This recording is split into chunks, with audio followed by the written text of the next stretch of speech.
Hey, I got a bunch of palms back here and tropicals, but today my update is about one palm in particular. It is the 2-year mark of my Malayan dwarf coconut, and it is over here.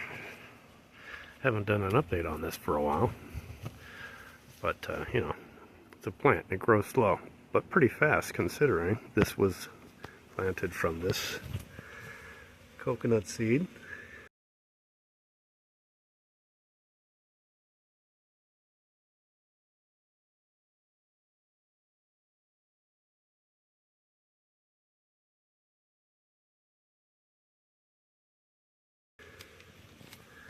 And 2 years later,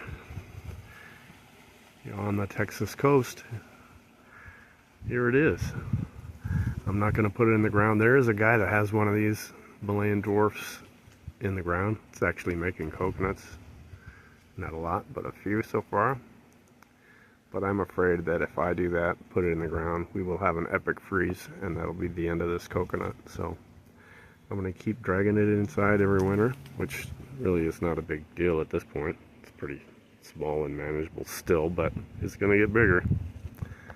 And that is the update for the 2-year-old coconut.